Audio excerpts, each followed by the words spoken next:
107.5 FM ló ti ń wáyé Lagos tiwantiwa o ẹ̀fìkàlẹ̀ sí kẹ́kọ̀ọ́ láago 2 ọ̀bọ̀ sí 3 ọ̀sán gbogbo ọjọ́ Wednesday ẹ máa tẹ́tí sí kémi gbé kí wọ́n gbé ká fọwọ́sowọ́pọ̀ tó tọ́ Jumobi Omisore àwa ń gbádùn rẹ̀ máa lọ. ó ti dòde o Agan Laye àjùmọ̀ṣe wà ní o Jumobi ti dé àbáṣe rẹ̀ lọ. ó ti dòde o Agan Laye Jumobi ti dé àjùmọ̀ṣe wà ní o Jumobi ti dé. Agan Laye ilé ayé yìí kò ṣe dágbé. Agan Laye ká fọwọ́sowọ́pọ̀ ló tọ́. Agan Laye ilé ayé yìí kò ṣe dágbé. bẹ́ẹ̀ ni Agan Laye ilé ayé ṣe é dá lò bẹ́ẹ̀ ni kò ṣe é dágbé. Olúwa dá wa torí ara wa ni. mo ní ẹ káàsán ẹ káàárọ̀ ẹ káalẹ́ níbi gbogbo tí ẹ ti láǹfààní láti máa gbọ́ àbí ìwọ tí ẹ ń wo ẹ̀rọ rédíò Lagos 107.5 FM ní orí ẹ̀rọ ayélujára bíi àjèrè ní ẹ̀rọ alátagbà ibikíbi tí ẹ bá ti láǹfààní láti máa gbọ́ mi àbẹ́ ń wò mí mo kí wa wípé àkáàsán àkáàárọ̀ ẹ káalẹ́ mo ní ẹ lọ́wọ́ kan fìdílé kan ètò Agan Laye ló gorí afẹ́fẹ́ pẹ̀lú ọmọ yín olólùfẹ́ yín ọ̀rẹ́ yín àbúrò yín pàtàkì náà Jumobi Omisore lórúkọ tèmi ọmọ wọn nífẹ̀ẹ́ òòyè ibi tí Ojúmọ́ Rere ti mọ wá sílé ayé.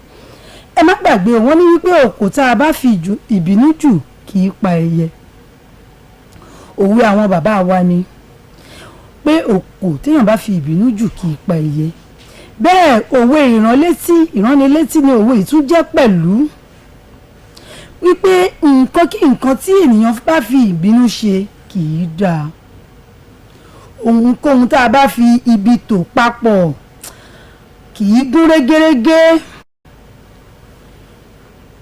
nǹkan tí ó bá bàjẹ́ tá a bá ti wò pé inú ń bí mi agbẹ́já ṣẹ̀ mí èmi náà mo fẹ́ ṣe tèmi àbí bí kinní ṣe ń lọ ìyẹn jẹ́ àdàrú irú nǹkan bẹ́ẹ̀ dídàrú náà ló máa ń gbẹ̀yìn ẹ̀ kì í sábà dáa kì í lẹ́yìn tó dáa torí ẹ jẹ́ ká máa sinmẹ̀dọ̀ ẹ jẹ́ ká máa ṣe pẹ̀lẹ́pẹ̀lẹ́ ẹ má jẹ́ ká máa fi ìwọ̀ wara àbí bí inú bá ṣe ń bí wa àbí bí nǹkan bá ṣe ẹ má jẹ́ ká máa fi ṣe nǹkan torí pé gbogbo nǹkan tí ó bá ti bàjẹ́ tá a bá tún wá ní a bá tún wá fẹ́ fi ìbínú ṣe kò ní rí bó ṣe yẹ kó rí nǹkan tún máa ń padà bàjẹ́ ju bó ṣe yẹ lọ ni sùúrù ìwà pẹ̀lẹ́ ìpẹ̀lẹ́kùtù la lè fi lo ilé ayé tí ilé ayé tó lè fi gún régé tá a fi dá fátèmí àtẹ̀yìn òun bọ̀. Nàìjíríà ayé ni kò lè kú o Nàìjíríà ayé ni kò lè já lọ Nàìjíríà ayé ni kò lè kú o Nàìjíríà ayé ni kò lè já lọ gbogbo ẹni àbí ló lè kú àwọn tó tọkẹrẹ wálé wá bí kan gbà lọ Nàìjíríà ayé ni kò lè kú o ọmọ Nàìjíríà lápapọ̀ ẹ̀sùn mọ́ bí takọ-tabo.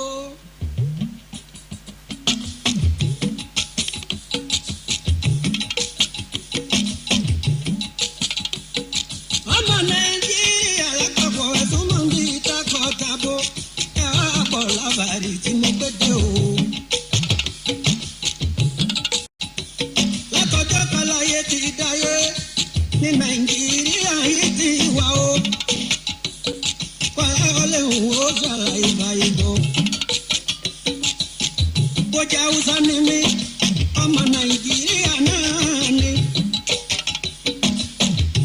Ìgbò ṣá ni mí ọmọ Nàìjíríà náà ni. Yorùbá ni mí ọmọ Nàìjíríà náà ni o. gbogbo wa pátá lọ́mọ létí Ọya olóyìnbó ń pè ní iná ìjà látijọ́ yìí o. tó fi wá ti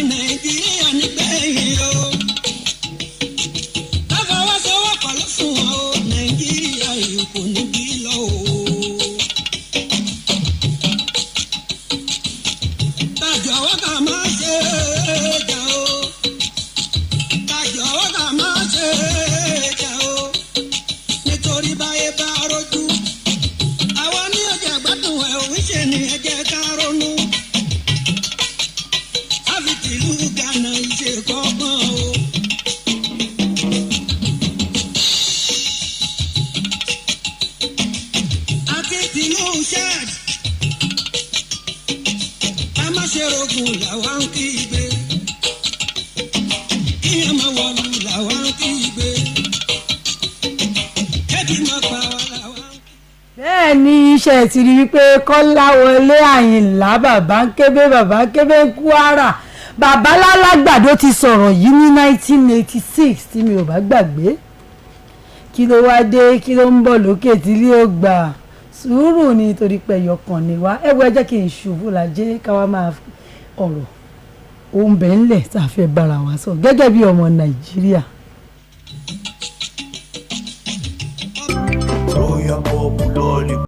La la la la la, ọmọdé la, àgbà la, everybody la. Daddy mo fẹ́ lollipop strawberry real pop lèmi fẹ́ èmi náà máa gba mango real pop sí rárá o ẹyọ̀kan ló máa gbé. ẹ má jà sí i bẹ́ẹ̀ ṣe ń fẹ́ pọ́ngilá strawberry real pop mango real pop passion àti white apple àwọn sweet aládùn tá ò lè ṣàfẹ́rí rẹ̀ látọdún 2017 ṣúgà àwọn ò pọ̀ jù ọ̀nà mẹ́rin ló pín sí. líla ẹ máa la gbogbo ẹ̀ lálàáfíà àmọ́ omi lèmi fẹ́ mu. royal park water 75cl 50cl àti 30cl royal park water gbogbo ẹ̀ ni wọ́n rọ lábẹ́ ìmọ́tótó iṣẹ́ ìwádìí sweet real pop ó ṣe é lá fọmọdé ó ṣe é lá fàgbàlagbà òun ni kẹ́ ẹ jẹ́ káwọn ọmọ yín yàn láàyò ó dára lójú ìwọ̀n gíráàmù 18 lẹ́yọ kọ̀ọ̀kan láfi wé àwọn akẹgbẹ́ ó ní gọ́ọ̀mù nínú pẹ̀lú igi tó gùn tó ṣe é gbámú dáadáa láti jẹ́ alágbàtà real pop àti royal park water ẹ kàn sí wọn ní nọ́mbà 15 Salamatu Street Ilasamaja Lagos. real pop lollipop. Ero catering ọ̀gá ni wọ́n jẹ́ èyíkéyìí ayẹyẹ tẹ́ bá fẹ́ ṣe òdu ni wọ́n oríṣi àsè ń bẹ lọ́dọ̀ wọn ìbẹ̀rù ò sí ìfòyà ò sí rárá tested and trust Ero wọ́n ṣe gbára lé. Ero catering service àwọn professional aláṣẹ wọ́n mọ ikú tó pa oúnjẹ wọ́n mọ ìtọ́jú ọ̀pọ̀ èrò birthday ni ìgbéyàwó òkú àgbà ayẹyẹ ẹgbẹ́ ìnáwó nílé ìjọsìn àti gbogbo ayẹyẹ yòówù tẹ́ fẹ́ ṣe. Ero catering service ní ká ẹgbẹ́ ṣe oúnjẹ sísè fún iṣẹ́ wọn ni láti bá yín lo iye tẹ́ ẹ ní fáwọn àlejò tẹ́ ẹ pè. Ero catering service ilé iṣẹ́ wọn wà ní 23 Fadare Street Ọgbà Lagos. Ẹ̀rọ ìbánisọ̀rọ̀ wọn ní 0704 424 7984 0704 424 7984. tested and trust Ero wọ́n ṣe gbára lé. Allahu Latif. Assalamu alaikum wa rahmatullahi wa barakatuhu. Èyí ni ìpèpè ẹ̀sìn àwùjọ àdúrà àwọn olóríire. ti ìjọ Nadua Global Assembly. Latiful Akbar Azam. ìpàgọ́ tí a ti máa ń pe orúkọ Ọlọ́run yá Latif ní òǹkà mílíọ̀nù. Àrà ọ̀tọ̀ ní tọdún yìí nítorí pé àǹfààní méjì ló wọnú ara wọn. Latiful Akbar àti Nisfu Shaban. ọjọ́ tí a máa ń fi àdúrà bẹ Allah lórí kádàrá ẹ̀dá ẹ̀. òun ni àkọlé tọdún yìí fi jẹ́. Allahu Latifu ultufu bi fi ma jarati bi ilmokod. Ọlọ́run aláàánú bá mi fi àánú ẹ̀ tó gbogbo ètò kádàrá mi lọ́dún ẹ̀. Èyí tí ó wáyé ní Sunday tó gbẹ̀yìn nínú oṣù February 25, 2024. ní Tafawa Balewa Square láti dédé agogo 9 àárọ̀ di agogo 4 ìrọ̀lẹ́. Lábẹ́ olùdásílẹ̀ àti ìmáàmù àgbà fún ìjọ Nadua Global Assembly tó kárí ayé Sheikh Dr. Abdulrahman Adéyanjú Lawal. ètò múra wá sí ìjókòó àdúrà yìí kó yàtọ̀ aṣọ funfun látòkèdélẹ̀ ìbòrí àti fìlà wa kó jẹ́ funfun. Wa ma tawfiki illa billah.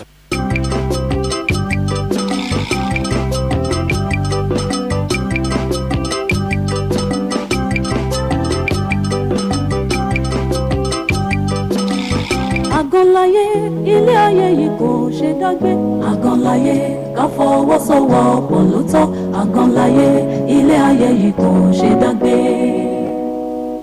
ẹ mà káàbọ̀ padà sórí ètò gẹ́gẹ́ bí ọ̀rọ̀ tá à ń bára wa lọ Àgànláyé lẹ́tọ̀ lórí Radio Lagos 107.5 FM pẹ̀lú Jumobi.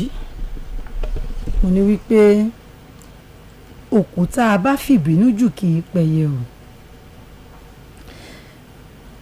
Gbogbo nǹkan tí ó bá jẹ́ wípé pẹ̀lú ìbínú ni a fi ń ṣe é kò lè rí bó ṣe yẹ kó rí.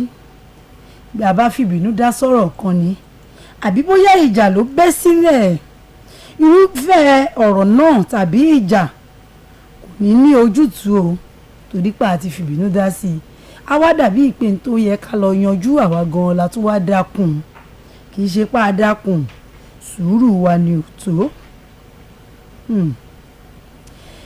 Ìwà pẹ̀lú sùúrù ó máa lè fi lórí ayé tí ilé ayé fi ń gún régé tí gbogbo nǹkan á sì rí bó ṣe yẹ kó rí lásìkò tó yẹ gẹ́gẹ́ bí a ti mọ̀ wípé lórílẹ̀‐èdè wa báyìí gbogbo nǹkan ṣe gógógó àmọ́ sùúrù tó lọ́jọ́ ni àti wípé ojúṣe olúkálùkù ó yàtọ̀ in tó bá wá yẹ ká béèrè lọ́wọ́ ẹ má jà bíbí gbogbo àwọn aṣojú wa tá a rán sókè kán lọ ṣojú fún wa lólùlù wa ẹja máa bi wọ́n léèrè nǹkan bá bọ̀ gbogbo ọ̀rọ̀ náà kọ́ ni ká máa fi wá dojú kọ ó dàbí kí nǹkan wá máa ṣẹlẹ̀ báyìí tó wá jẹ́ pé tí nǹkan kan bá wá ti ní ẹni ẹrù àwọn máa ní ẹrù ẹ lọ bá o Jídé Làwálì ni o kí ló dé dìpátímẹ́ǹtì yẹn kí ló dé tá àkọ́kọ́ yẹ̀ wò káwo ibi tó ní lóòótọ́ òun ló lórí wa ṣó wá lójú mẹ́wàá ni kò lè ṣe gbogbo nǹkan pọ̀ àmú létòlétò ní kó tó wá débi tó yẹ kó dé bẹ́ẹ̀ gẹ́lẹ́ lọ̀rọ̀ wá ṣe rí o ẹ jẹ́ ká fi sùúrù tó torí pé wọ́n ní ìgbà pẹ̀lẹ́ kì í fọ́ bẹ́ẹ̀ àwo pẹ̀lẹ́ kì í yà.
ọmọdé la àgbàlá everybody la.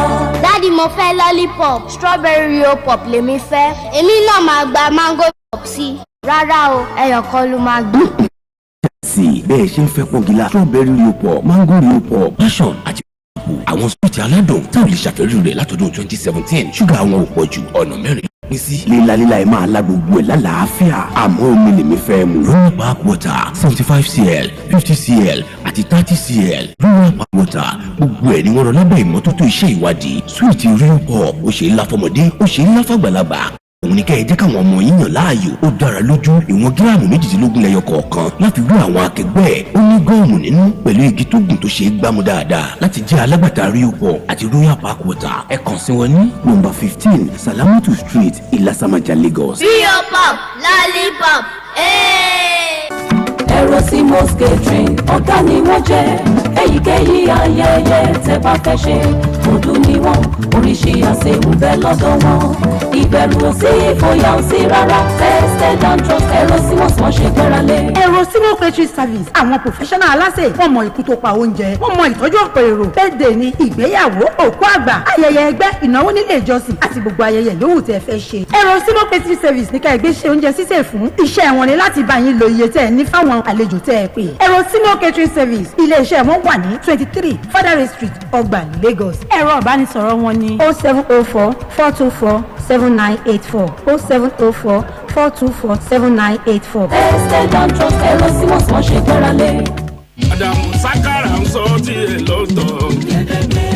Ògúntìmẹyìn Day 2024 gbogbo àwọn ọmọ Ògúntìmẹyìn pátá nílẹ̀ yìí àti lókè òkun wọ́n dẹ̀yìn bọ̀ wálé tayẹyẹ Ògúntìmẹyìn Day tọdún yìí nílùú Arárọ̀mí Ìbẹ̀jùlẹ́kì nígbà tí àrólé Ògúntìmẹyìn fúnra wọn ọba aláìlúwà ọba Lukman Ọláyẹmí Arówólò gbadéwọ̀lú tìlú Arárọ̀mí Kingdom àrólé Ògúntìmẹyìn yóò máa gba gbogbo àwọn ọmọ Ògúntìmẹyìn lálejò táwọn náà sì máa ṣe kẹ́ẹ̀pẹ́ fọba gómìnà Babájídé Olúṣọlá Sanwó-Olú lálejò pàtàkì pẹ̀lú Mr. Bọ́lájí Káyọ̀dé Robert Bíbíire Commissioner for Local Government Chieftaincy Affairs and Rural Development Honourable Abdullahi Sẹ̀sánlọ́wọ́ Jàjà Chairman Ìbẹ̀jùlẹ́kì Local Government lálága ọjọ́ náà gbogbo àwọn orí adé pátá ní baba ń kalẹ̀ àrólé Ògúntìmẹyìn yóò máa dun àwọn opó arúgbó àti àwọn tí kò rí kàmù kọ láwùjọ nínú nípa pínpín ẹ̀bùn ìdókòwò fún wọn King Dr. Saheed Òṣùpá ọba orin ni ó máa lùlù fún gbogbo ènìyàn jó gbogbo ẹ̀ ó di ọjọ́ Thursday February 29 2024 ní gbàgede ààfin ìlú Arárọ̀mí làrí yóò ti fẹná sójú kẹ̀kẹ́kẹ́ tẹ́ ẹ bá ń gbọ́ high chief Adémúyìwá Agbábíàká akéwèjẹ ìlú Arárọ̀mí ló náwó ìkéde yìí sóde. Ero Communications alága ìdúró ìjókòó MC fún èyíkéyìí ayẹyẹ tẹ́fẹ́ ṣe wọ́n dáńtọ́ wọ́n mú òde rẹ̀ dùn kò séwu classic alága Jumobi Omisore. fún alága ìdúró àti alága ìjókòó ẹ pè classic alága sórí 0704 424 7984 0704 424 7984. èyí ayẹyẹ tẹ́fẹ́ ṣe wọ́n dáńtọ́ wọ́n mú òde rẹ̀ dùn kò séwu classic alága Jumobi Omisore.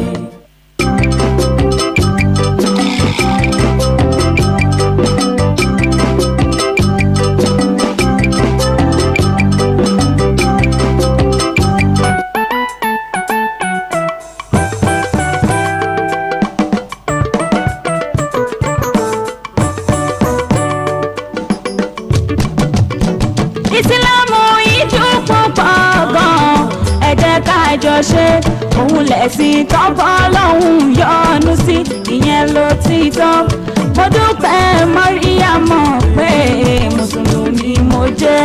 ìsìlámù yìí dùn púpọ̀ gan-an ẹ jẹ́ ká jọ ṣe o tọ́pọ̀ lọ́hùn yọ́nú sí ìyẹn ló ti tán mo dúpẹ́ mọ́ríyàmọ̀ pé mùsùlùmí mo jẹ́. ìsìlámù yìí dùn púpọ̀ gan-an. ìsìlámù ìdùn púpọ̀ gan-an o ẹ jẹ́ ká jọ ṣe òun lẹ̀sìn tọ́bọ̀ lọ́hùn yọ́nú sí ìyẹn ló ti tán mo dúpẹ́ mọ́ríyàmọ́ pé o mùsùlùmí mo jẹ́. ìsìlámù ìdùn púpọ̀ gan-an ẹ jẹ́ ká jọ ṣe òun lẹ̀sìn tọ́bọ̀ lọ́hùn yọ́nú sí ìyẹn ló ti tán wà láyé ó ti tán ní mọ́ríyàmọ́ pé mùsùlùmí mo jẹ́.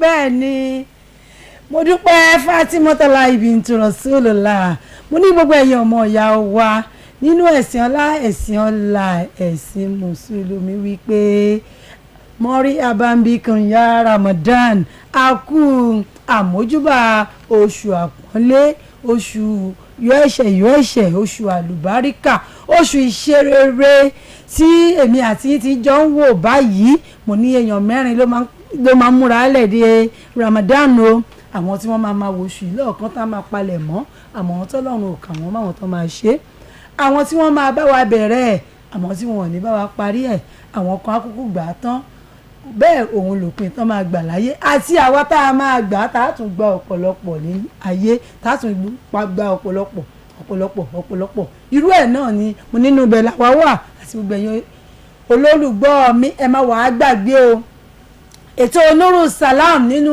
Ramadan mo ní kí n máa fàsìkò yìí dúpẹ́ lọ́wọ́ gbogbo ẹ̀yin onínú dúdú ọlọ́rẹ ẹ̀yin tẹ́ ẹ máa ń ṣe sí tọ̀nà ọlá àti tọ̀nà ọlà ẹ̀yin tẹ́ ẹ máa ń nawọ́ àlùbáríkà tẹ́ ẹ máa ń nawọ́ ìdùnnú sí wa wípé iná ò ní tọ́wọ́ yín bẹ́ẹ̀ àti mọ bọ́dún yìí ṣe rí ṣùgbọ́n bó ṣe lè wù kó rí tó wọ́n ní pé a ó máa rí tiwa ṣe ẹ má mọ fa ọwọ́ sẹ́yìn o ẹ bọ́ túyàyà kẹ́ ẹ wá ṣe onígbọ̀wọ́ ètò Ramadan tí èmi ọmọ yín Jumobi Omisore tí mo máa ń ṣe àmọ́ máa retí yín o àtẹ̀yìntẹ́ tí mo bá ṣe tẹ́lẹ̀ àtẹ̀yìntẹ́ fẹ́ darapọ̀ mọ́ wa ètò Nuru Salam ẹ kú ojú lọ́nà ẹ̀dẹ̀ kú ojú lọ́nà Ramadan.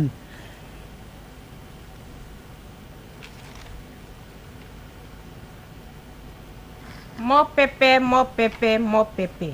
Mọ́pẹ́pẹ́ jẹ́ tòmátò tí ó ní èròjà ọbẹ̀ bíi tàtàṣé, báwà, àlùbọ́sà àti atarodo nínú. Ó dára láti fi ṣe omi ọbẹ̀, ẹ̀fọ́ rírò, àsáró, ata díndín àti jollof rice. A tún lè lò fún souvenir fún àwọn ìnáwó wa. Kò roni lára rárá láti lò. Stress free ni Mọ́pẹ́pẹ́. Ó ta níwọ̀nba, ó pọ́n, ó rẹ̀ dòdò. Ó wà nínú ìwé pélébé 500 gram àti 700 gram. Fún títà tàbí ẹ fẹ́ jẹ́ alágbàtà wa, ẹ pè wá sórí ẹ̀rọ ìbánisọ̀rọ̀ yìí 07044247984 lẹ́ẹ̀kan sí 07044247984. bẹ́ẹ̀ ni mo ní wípé ẹ má jẹ́ ká gbàgbé o wípé bá a ti múra ó máa bá èmi àtẹ̀yìn láyọ̀ àtàlàáfíà. ẹ̀yin champions ní iṣẹ́ tí wà níkàlẹ̀ abala tá a bọ́ sí ní abala rí òpó abala tí iléeṣẹ́ Royal Foods and Drink Nigeria Limited tí wọ́n ṣe onígbọ̀wọ́ ẹ̀. mo ní iléeṣẹ́ Royal Foods and Drink Nigeria Limited wọ́n wà ní number 15 Salamotu Street Ìlàsàmájà lẹ́kọ̀ọ́. àwọn ni wọ́n ń ṣe sweet rio pop. sweet rio pop ó wà ní oríṣìí flavour mẹ́rin. a ní strawberry, a ní white apple, a ní mango flavour, bẹ́ẹ̀ náà ni a ní apple. mẹ́rẹ̀ẹ̀rin yìí ló ṣe wá wà yìí òun ló dáa tó dùn ó gbé wọn onígìnì ó ṣe é láfọmọdé ó ṣe é láfàgbàlagbà tẹ́ ẹ bá tún wá láàtán mo lá ní promo bundle nù ẹ̀ ó ní gọ́ọ̀mù nínú tẹ́ ẹ tún máa fi ṣe kí ni màmá tún fún ya jẹ. ṣé ẹ wá rí iléeṣẹ́ wọn yìí àwọn kan náà ni wọ́n ń ṣe omi Royal Park water.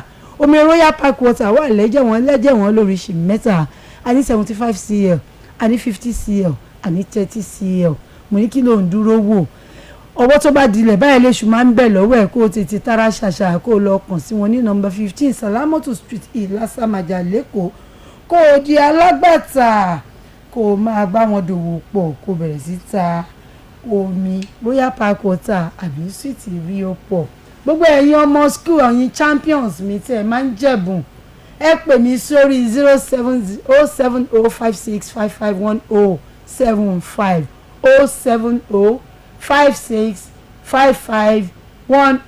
07056551075 ẹ̀bùn wà lóríṣiríṣi fún yín tó pọ̀ bíi bá tẹ́ ẹ máa jẹ kí ni wọ́n ń kó ṣe yẹ kẹ́ ẹ mọ̀ èmi kì í ṣe ọ́bídíò kínní ẹ̀bùn yín ló wà níbí báyìí ẹ máa jàga ẹ máa jẹ àga ìjókòó ẹ máa jẹ lunch pack bẹ́ẹ̀ náà lẹ máa jẹ water bottle ṣe bẹ́ẹ̀ ń rí báyìí ẹ̀yin tèmi ẹ̀yin champions mi hello champion hello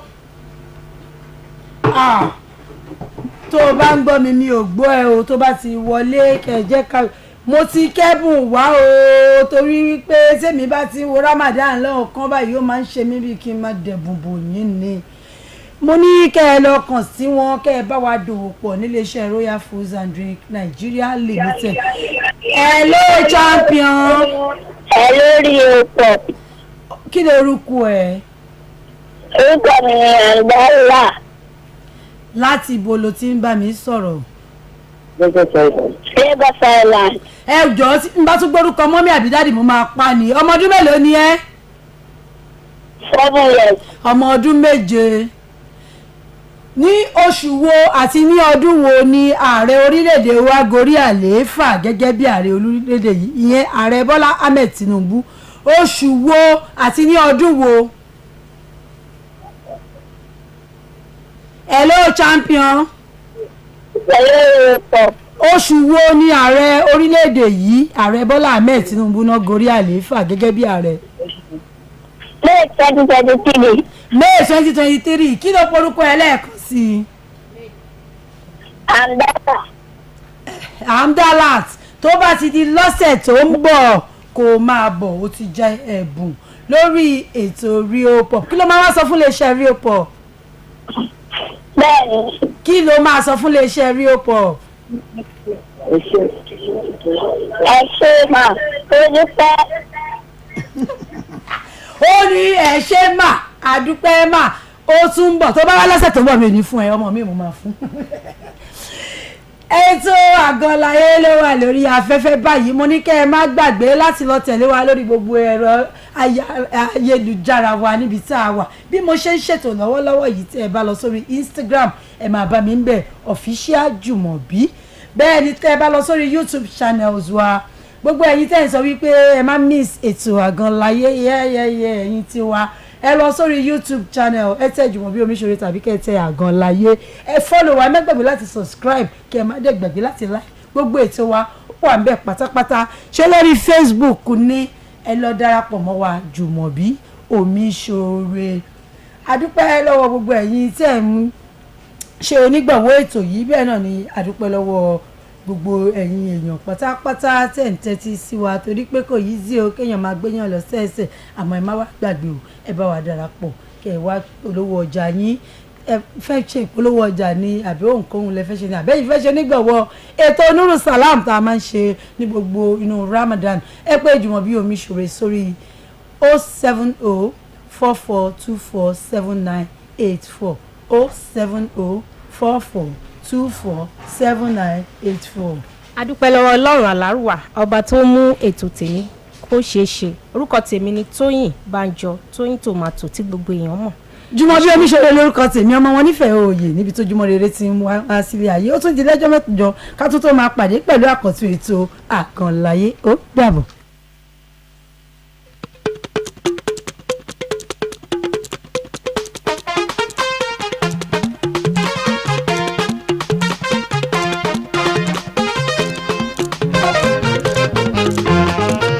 Àlàbí ọjọ́ yẹn máa rí o.